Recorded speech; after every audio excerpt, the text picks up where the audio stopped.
Hello மக்களே, நான் மணிகண்டன். இது ப்ரீவியஸ் வீடியோட பார்ட் 2ன்னு கூட நீங்கள் வச்சுக்கோங்க.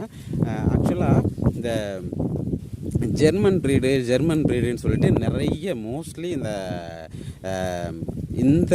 இந்த கால்நடை வியாபாரத்தில் இப்போ பார்த்தீங்க அப்படின்னா ஜெர்மன் ப்ரீடு அப்படின்னு சொல்லிட்டு சேல்ஸ் பண்ணிக்கிட்டு இருக்காங்க. ஹச்எஃப்னு சொல்கிறாங்க, ஜெர்சின்னு சொல்கிறாங்க.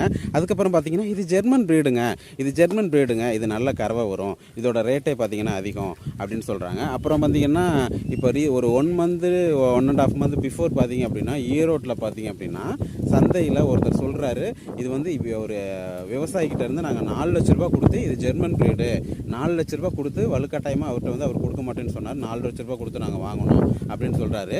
அவங்களுக்கெல்லாம் பார்க்குறவங்களுக்கும் சரி, அதை பற்றி தெரியாதவங்களுக்கும் இல்லை, அது மாதிரி பொய் சொல்லி விற்றுக்கிட்டு இருக்கவங்களுக்கும் நான் ஒரே ஒரு கேள்வி கேட்குறேன்.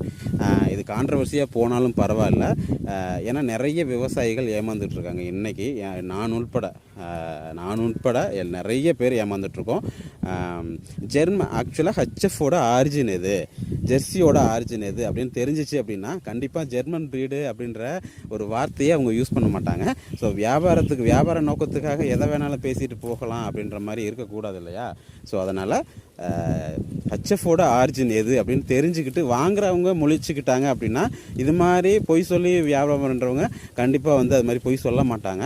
மாட்டோட உண்மை நிலவரம் என்ன அப்படின்ற மாதிரி நமக்கு கூட ஒரு கமெண்ட்ஸ் வந்துருந்துச்சு, இப்படி தான் மாடு ஏமாற்றி விற்கிறோம் அப்படின்ற அந்த பதிவில். அது இன்னும் கமெண்ட்ஸ் வந்துக்கிட்டு தான் இருக்குது.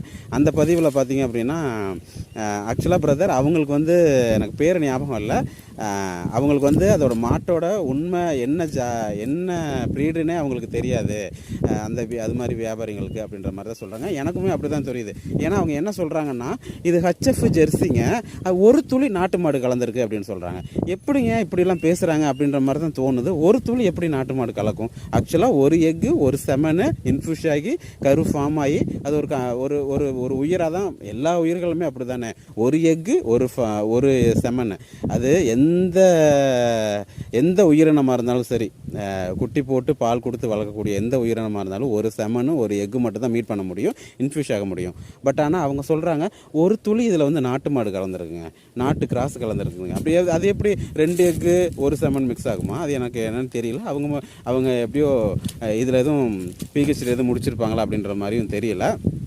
இப்படிலாம் சொன்னாங்க அப்படின்னா இது ஜெர்சி கிர்ரு ஒரு துளி கலந்துருக்குங்க, நாட்டு மாடு ஒரு துளி கலந்துருக்குங்க அப்படின்ற மாதிரி சொல்கிறாங்க. பட் ஆனால் அதெல்லாம் நம்பாதீங்க.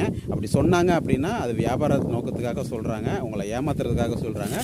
அப்படி உங்களுக்கு அந்த மாடு பிடிச்சிருக்கு, கறவை நல்லாயிருக்கும் அப்படின்னு நீங்கள் நம்பி வாங்கினீங்க அப்படின்னா கண்டிப்பாக வந்து அப்படி இல்லைன்னு அடித்து பேசி வாங்குங்க.